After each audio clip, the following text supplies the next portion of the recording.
Mesdames et messieurs, bonsoir, bienvenue dans cette grande édition dont voici les principaux titres.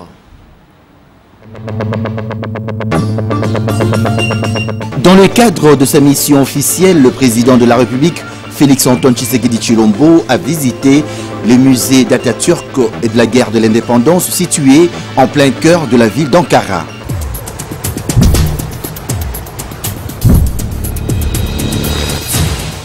Oui, vous l'avez suivi au sommaire. Dans le cadre de sa mission officielle en Turquie, le président de la République, Félix-Antoine Tshisekedi, a visité les musées Atatürk dans la ville d'Ankara, qui est la principale ville de ce pays. Suivez l'État avec la presse présidentielle.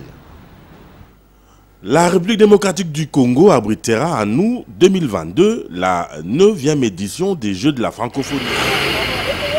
C'est une journée de mardi 7 septembre très chargée pour le chef de l'État Félix-Antoine Tshisekedi Tshilombo à Ankara dans le cadre de sa visite officielle en Turquie. Une matinée ensoleillée sous une température de fraîcheur qui a conduit la délégation de la République démocratique du Congo au musée d'Atatürk et de la guerre de l'indépendance, site se trouvant en plein cœur de la ville d'Ankara. Le cortège arpente silencieusement les rues de cette belle ville jusqu'à l'esplanade de ce grand palais qui abrite le musée et le mausolée du père de l'indépendance turque.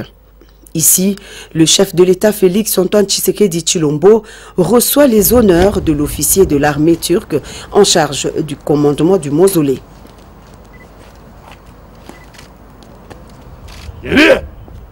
Donne!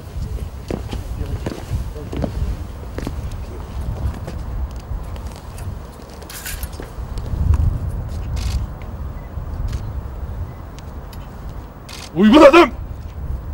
Marche! Après quelques explications sur le site, le président de la République et sa suite entament une longue procession sur le sentier carrelé, appelé la Marche des Lions, à côté d'une belle verdure connue ici sous le nom de la Forêt de la Paix, un endroit qui rappelle la nouvelle Turquie, celle moderne créée par Mustafa Kemal, affectueusement appelé Atatürk, le père de l'indépendance de la Turquie. C'est un silence cérémonial qui règne sur le sentier où l'on pouvait entendre à peine les sons des talons des marcheurs.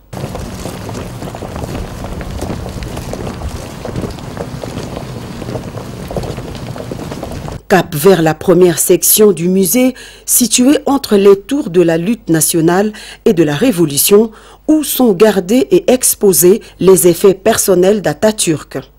Un site qui en dit long sur la longue révolution menée par Mustafa Kemal, icône incontestable de la mémoire turque. Sur cette immense et impressionnante œuvre architecturale, l'on aperçoit à première vue des écrits géants en langue turque de son père fondateur qui sont en fait un message, un appel à la conscience et au patriotisme adressé en son temps aux générations futures. C'est au bout de cette muraille que se trouve la gigantesque pierre en marbre au motif marron où repose depuis 1938 le célèbre Kemal Mustafa d'heureuse mémoire. Moment solennel où le chef de l'État Félix-Antoine Tshisekedi Tshilombo s'incline devant sa tombe pour honorer la mémoire de celui qui aura payé de sa vie pour faire de l'ancien empire ottoman un État moderne, laïque et ouvert au monde. Le président de la République y dépose sa couronne de fleurs sous le son de la fanfare exécutée par la garde républicaine turque.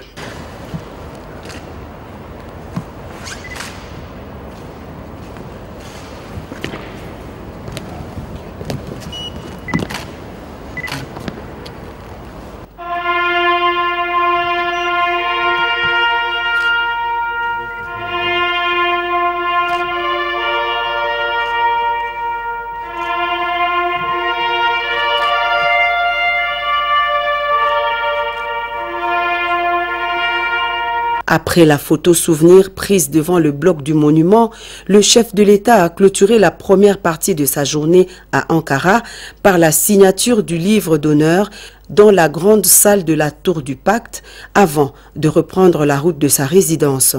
L'on retiendra pour l'essentiel que Mustafa Kemal, né en 1881 à Thessalonique, actuelle Grèce, est l'homme qui s'était illustré vers les années 1915 dans la contre-offensive germano-turque qui a donné naissance au traité de Lausanne, document qui a par la suite redessiné les frontières de la Turquie en 1923.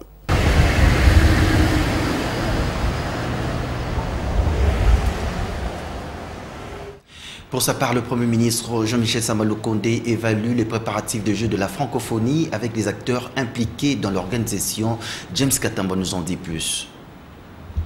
La République démocratique du Congo abritera en août 2022 la 9e édition des Jeux de la francophonie. Pour suivre personnellement les niveaux d'avancement des préparatifs de ces Jeux dont le pays a le privilège d'organiser, le Premier ministre Jean-Michel Sama Lukonde a présidé mardi 7 septembre 2021 à l'hôtel du gouvernement une importante réunion d'évaluation à laquelle tous les acteurs impliqués ont pris part. Il s'agit notamment des ministres sectoriels, des experts membres du Comité national des Jeux de la francophonie et des experts de l'Ordre national des architectes de la RDC. C'est confiant à la presse au terme de cette réunion, le directeur adjoint du Comité national des Jeux de la francophonie en charge des questions technologiques et infrastructures a indiqué que les travaux préparatoires de la 9e édition avancent normalement. Tous les participants ont salué l'implication personnelle et l'accompagnement du Premier ministre, chef du gouvernement, dans la réussite de ces Jeux. Les travaux avancent. Là, vous voyez que tout le monde a un visage radieux. C'est parce que la réunion s'est très bien passée. Nous avons surtout, au-delà de ce que le CNGF a accompli à ce jour, nous avons là assisté à la détermination et à la confirmation de son Excellence, le Premier ministre, dans cette volonté d'accompagnement pour que justement notre pays puisse vivre ces 9e Jeux. Donc tout se passe formidablement bien. Nous sommes positifs, nous sommes confiants par rapport à l'accompagnement du gouvernement, ça a été dit. Et le Premier ministre a parlé en termes de jours et lui à son tour va faire rapport au chef de l'État. Donc nous ne sommes que heureux de ce qui a été dit ce soir. Croyons en notre nation, croyons en notre ville, croyons en ces Jeux. Pour sa part, le président de l'Ordre national des architectes de la RDC a exprimé la disponibilité de sa corporation à accompagner le gouvernement pour que ces Jeux soient une réussite.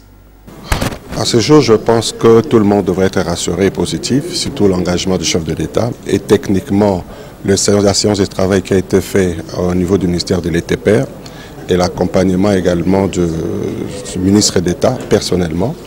Et je pense qu'aujourd'hui, tout le monde devrait être rassuré et que ces Jeux vont effectivement avoir lieu parce que le chronogramme qui a été mis en place a tenu compte de tout le paramètre et les temps qui nous restent.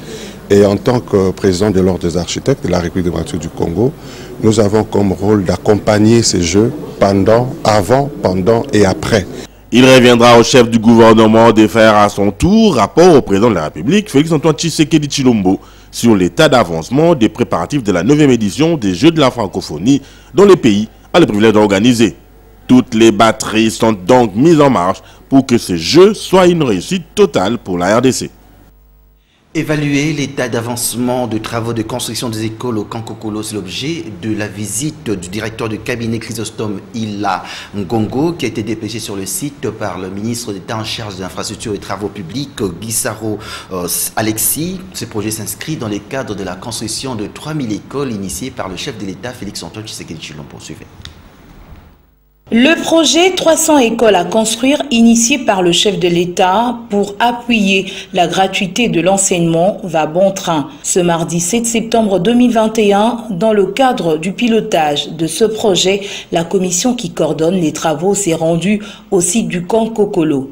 conduite par son coordonnateur, le directeur de cabinet du ministre d'État en charge des ITP, Chrysostome Ilangongo. Cette délégation s'est imprégnée de l'avancement des travaux de construction de 2 blocs avec chacun 6 classes équipées pour l'école primaire. Après l'inspection, le directeur de cabinet d'Alexis Guissaro Mouvouni s'est dit satisfait de la qualité des travaux. Une descente qui permettra aussi aux parties prenantes à ce projet de mettre en place un planning pour le suivi. Nous avons eu l'occasion de découvrir la qualité des travaux qui sont réalisés. C'est des blocs de 42 mètres avec 6 classes totalement équipées pour l'école primaire avec un confort, avec le matériel adapté, salle de professeurs. On a le bureau de direction et une bibliothèque aussi qui est réalisée. Mais en même temps, il y a une préoccupation parce que vous savez qu'il y a eu toute cette perturbation avec le Covid qui a ralenti beaucoup de choses. Et aujourd'hui, les concernés, ça veut dire l'entreprise et nous, la commission, ça veut dire la partie gouvernementale, nous voulons assez rapidement mettre en place un planning qui permette à toutes les autorités de pouvoir suivre et être sûr que dans le délai prévu, que ces travaux seront réalisés. Ce projet qui s'étend sur toutes les provinces de la RDC avec un premier lot d'environ 50 écoles pour Kinshasa a pour but notamment de désengorger les classes. Dans le cas ici de l'environnement, dans lequel nous sommes du Kankokolo, on s'est rendu compte aussi qu'il y a des conditions qui sont très mauvaises. Vous savez, il y a des classes qui ont 240 élèves. C'est des situations inacceptables.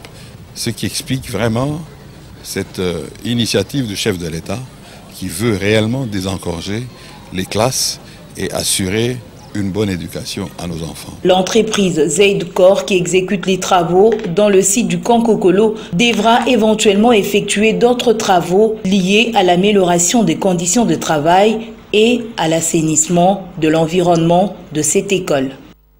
Je vais corriger avec moi, il s'agit de 300 écoles. Direction Kassai Central où la Loucha a marché pour dénoncer la lenteur dans l'exécution des travaux du projet Chile-Gelou. Il faut dire que c'est la firme chinoise Grexet qui s'en occupe. Ben Brian Minga nous en dit plus. Ils tiennent mordicus de dénoncer la lenteur dans l'exécution des travaux du projet Chile-Gelou, mais aussi la qualité des matériaux utilisés par la firme chinoise Grexet à Kananga. Ces jeunes, réunis au sein du mouvement citoyen Lutte pour les changements Lucha RDC section Kananga, ont manifesté ce mercredi 8 septembre 2021, dont les artères de Kananga. Arrivés au gouvernorat des provinces du Kasaï central, ces manifestants ont été reçus par Tarsis Mouzeke, ministre provincial en charge du plan, faisant fonction du gouverneur ad intérim de la province du Kasaï central en mission devant l'autorité. Ce manifestant dénonce: notre crainte aujourd'hui est de voir les projets Chile-Gelou, porteurs d'espoir à tous les centres kassaïens, nous faire revivre les mêmes échecs comme dans le passé avec les récents programmes de 100 jours, la révolution de la modernité et des 5 chantiers où le Kasaï central a été ignoré, si pas dribblé. Nous sommes sûrs que si vous ne vous engagez pas, nous allons effectivement connaître les échecs. Ici, c'est des signes déjà avec le manœuvre qui sévissent dans l'exécution des travaux sur terrain. La lenteur par rapport à la durée de 10 mois nous fixait pour la fin effective de ces travaux. Les matériaux utilisés pour les systèmes de canalisation, car au lieu d'utiliser les pierres qui ne sont pas à rechercher dans la ville de Kananga, la société Grexet se fabrique des briques qui prennent beaucoup de temps et freinent les travaux. Ces briques, avec un peu de ciment, ont tendance à ne pas être durables. Au nom du gouverneur ad intérim, le ministre provincial en charge des plans, Tarsis Mouzeke, a promis de transmettre ces mémorandums acquis des droits dans un bref délai. Car pour lui, ceci concorde aux doléances de la population du Kasaï central. Merci pour votre mémorandum qui est beaucoup plus profond. Vos préoccupations sont celles de toute la population du Kasaï central et celles de la ville de Kananga en particulier. Je dois vous rassurer que votre mémo est un complément et un appui aux différents rapports que le gouvernement provincial ne cesse d'adresser à la hiérarchie tout ce qui concerne l'évolution des travaux du chantier Tilé-Gelou. Cérémonie inaugurale ce mercredi 8 septembre 2021 du bâtiment de la mairie de Bunia, réhabilité par le gouverneur militaire de l'Ituri, geste du reste salué par la population de cette province. Suivez. Le maire de la ville de Bunia, le commissaire supérieur John Chabouine, affirme que ces bâtiments de la mairie étaient nus des chauves-souris où ils déposaient leur matière fécale. Il précise que ces bâtiments sont réhabilités dans le cadre de l'état de siège pour la promotion de la paix et le social. Un mois après notre remise et reprise avec mon prédécesseur, j'ai sollicité à l'autorité provinciale des fonds pour réhabiliter ces anciens bâtiments devenus logis de chauves-souris, des hirondelles et autres insectes qui ont rongé les poutres, les charpentes et de certaines portes. Ces prédateurs ont déposé dans les plafonds des dizaines de kilogrammes de leur matière fécale et autres détritus dont les odeurs nauséabondes ne permettait plus aux fonctionnaires affectés à la mairie de Bunia un travail décent dans les bureaux. Les archives de la mairie pour une certaine époque ont été mouillées, gâtées par les intempéries, car mal gardées ou mal classées, faute des infrastructures fiables. L'état civil fonctionnait à pas lents et ses préposés étaient invités à célébrer les mariages ailleurs suite à la vesticité de nos installations sans chaise ni sonorisation. Tout était à l'eau. Une salle abandonnée à son triste sort. Les lieux d'essence bouchés depuis plusieurs années. Pour sa part, le vice-gouverneur policier de l'Ituri, le commissaire divisionnaire Alonga Boni Benjamin, qui a présidé cette cérémonie, a, dans son mot de discours, félicité les maires policiers de cette ville, le commissaire supérieur John Chabouine, pour ses efforts dans la bonne marche de son entité, avant de décrier les temps dans lesquels s'est trouvé ces installations avant l'état de siège. Selon lui, il est inconcevable à ce XXIe siècle que les biens de l'État se retrouvent dans cette situation, car c'est l'État qui est le patron. Commentaire, simplement. Je voudrais ici rappeler à la conscience de chacun et de tous à la fois que rien n'était possible à l'homme de perfectionner ses œuvres. Ça, c'est une œuvre flagrante et preuve en même temps que tout est problème de l'homme. Il est inconséquent. Notons que cette réhabilitation a concerné 4 blocs, dont les bureaux administratifs, celui abritant l'état civil, la salle polyvalente dénommée Luboya Johnny Kachama, ainsi que le bâtiment du parquet près le tribunal de paix du Romou, avec un coût global de 30 000 $ américains. Réunion d'évaluation des opérations présidée par le chef d'état-major adjoint en charge des opérations et renseignements, le lieutenant général Jean-Claude Yave, ce mercredi 8 septembre 2021. Réunion à laquelle ont pris part le gouverneur militaire du Nord Kivu et les commandants de grandes unités engagées dans les opérations. Suivez. De l'évaluation des différentes opérations militaires en cours, en cette période de l'état de siège, il en a été question ce mercredi 8 septembre à Goma entre le chef d'état-major général adjoint des FARDC en charge des opérations et renseignements, le lieutenant général Jean-Claude Yave, avec les commandants des grandes unités qui interviennent sur le terrain. C'était l'occasion de faire le bilan obtenu des différentes opérations militaires ainsi que de peaufiner des stratégies pour que la population du Nord Kivu recouvre la paix. Le lieutenant général Jean-Claude Yave a donné de plus amples précisions. Nous avons commencé cette évaluation dans l'Ituri.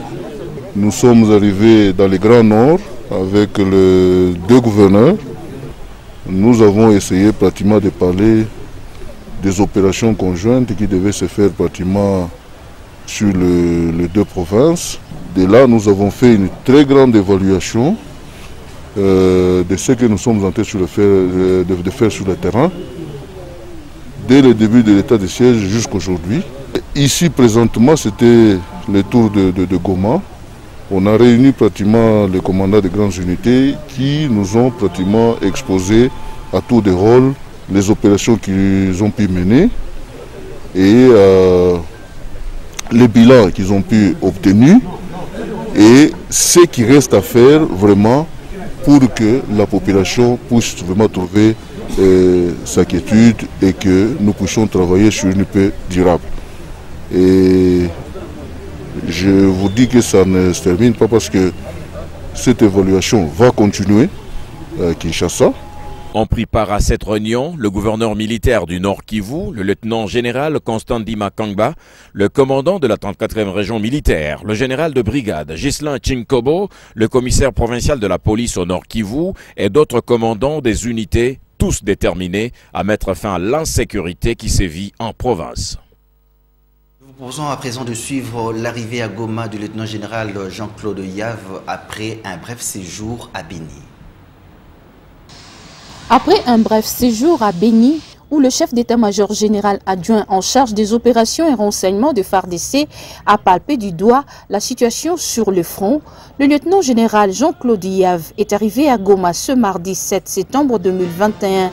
Pendant son séjour, il va poursuivre avec l'évaluation de la situation opérationnelle et éventuellement donner des directives pour des manœuvres à venir, a expliqué le lieutenant-colonel Njike Kaiko, porte-parole de l'armée congolaise au Nord Kivu. Comme vous le savez, le gouvernement militaire de province est rentré chez lui, à Goma, mais cependant le chef d'état-major général adjoint des forces armées de la République démocratique du Congo, ayant en charge les opérations et le renseignement, est venu à Goma dans le cadre de l'évaluation des opérations qui se déroulent dans notre zone de responsabilité.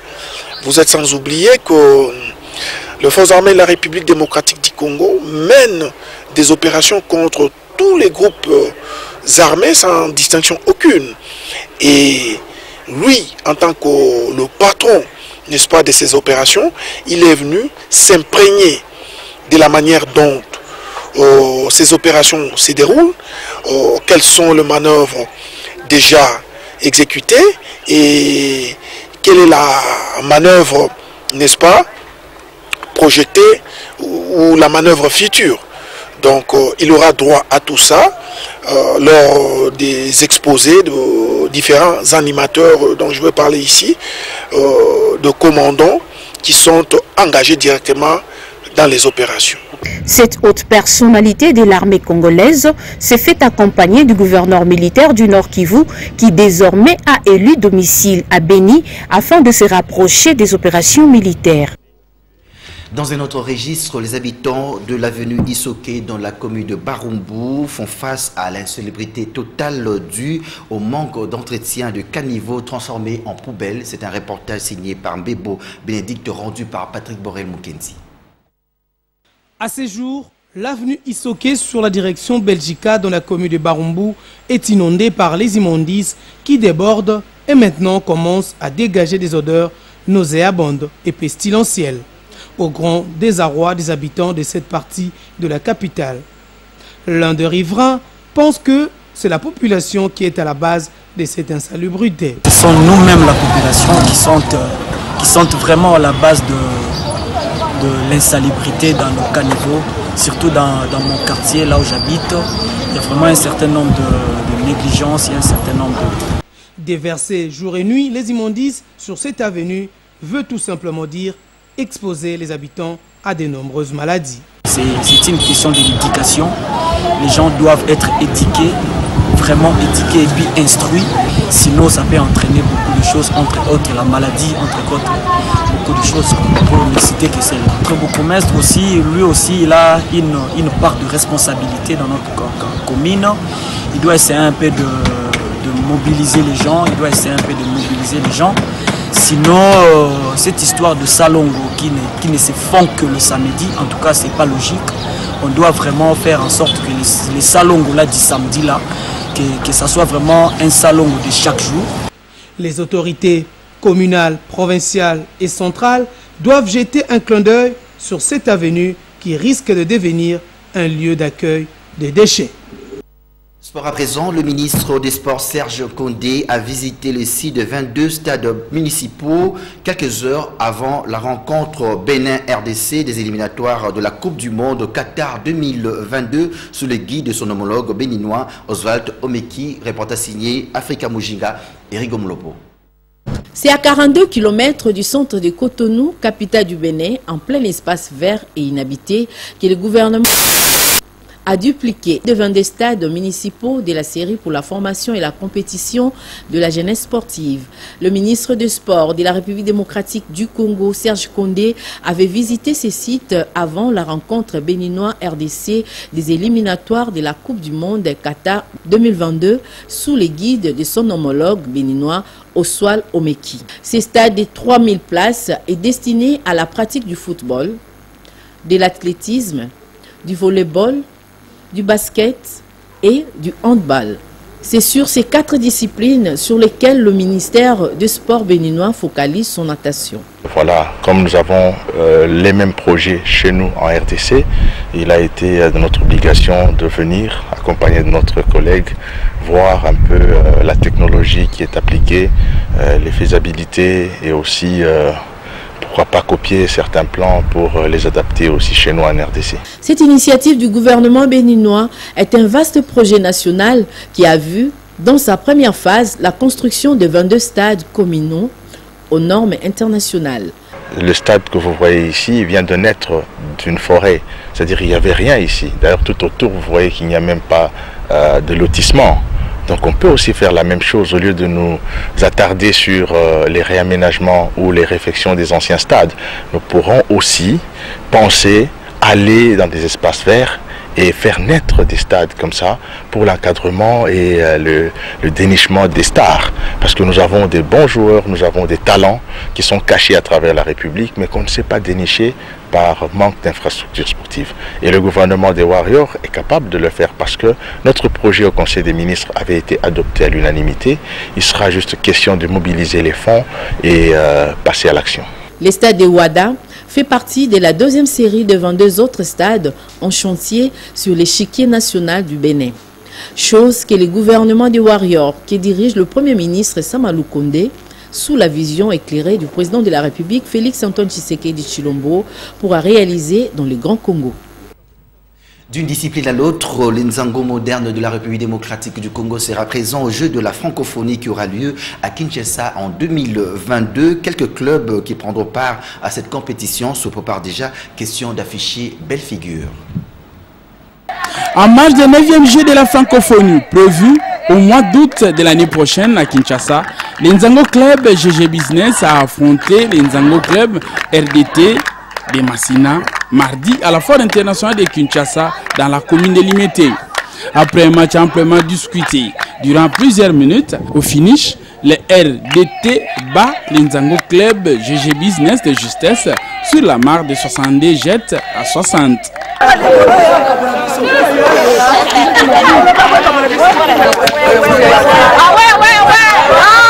Les leçons de cette rencontre sont tirées. Nzango eleki kitoko makasi en tout cas pe ana sepeli soki to continuer ko beta boye en tout cas ezale sengo mingi biso toza ba joueurs ya RDT to wuti na commune ya Tchangu. Nous venons de Tchangu, nous avons bien joué et félicitations à toutes mes joueuses. Erreur biso mo to reconnaître tozo ki moi échec mouké d'entraînement. Nous avons reconnu notre défaite et moi qui vous parle, je suis malade. Mais nous avons aussi négligé les entraînements. Nous félicitons nos adversaires. Ils ont mérité leur victoire. Je vous promets, le vendredi, nous allons faire mieux.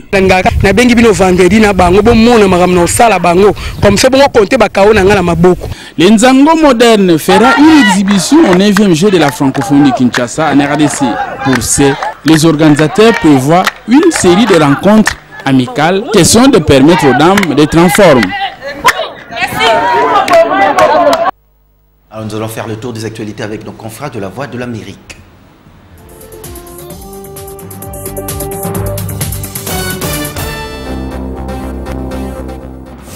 En Guinée, les putschistes se sont engagés à accélérer la libération des opposants arrêtés sous le président déchu Alpha Condé. La junte dirigée par le colonel Mamadi Doumbouya a promis de ne pas faire de chasse aux sorcières et de respecter les accords et conventions conclus par la Guinée. La communauté économique des États de l'Afrique de l'Ouest, CEDEAO, s'est dite préoccupée mardi quant à la tenue comme prévu en février 2022 d'élections présidentielles et législatives au Mali. Ces scrutins sont censés ramener les civils au pouvoir à Bamako après 2 coups d'État militaires en un an. En Afrique du Sud, la reprise du procès pour corruption de l'ex-président Jacob Zuma, initialement prévue jeudi, est reportée dans l'attente de conclusions sur son état de santé. Incarcéré depuis le 8 juillet, M. Zuma a bénéficié dimanche d'une mise en liberté conditionnelle pour raison médicale. 2 députés de l'opposition ougandaise accusés d'orchestrer des meurtres à la machette ont été inculpés mardi. On leur impute des dizaines de morts dans le sud de l'Ouganda, mais ils clament leur innocence et dénoncent une persécution politique. Alors on va compléter nos informations par cette revue de presse signée Poulidor Patrick Gaziani.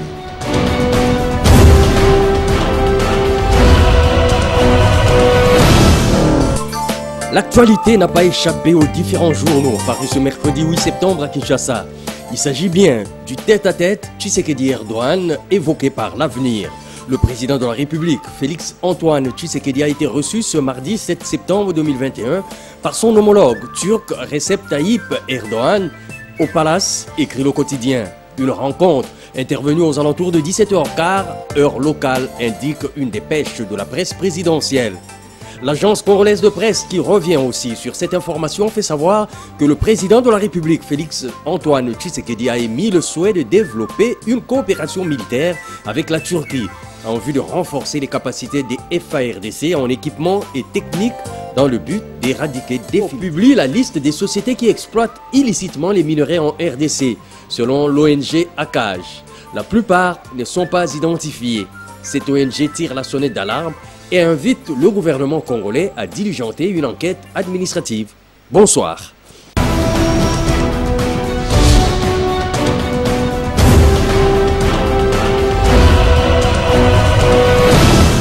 Vous avez compris, c'est pratiquement la fin de cette édition, mais avant de nous quitter, ce rappel de titre. Dans le cadre de sa mission officielle, le président de la République, Félix Antoine Tshisekedi Tshilombo, a visité le musée d'Atatürk et de la guerre de l'indépendance situé en plein cœur de la ville d'Ankara.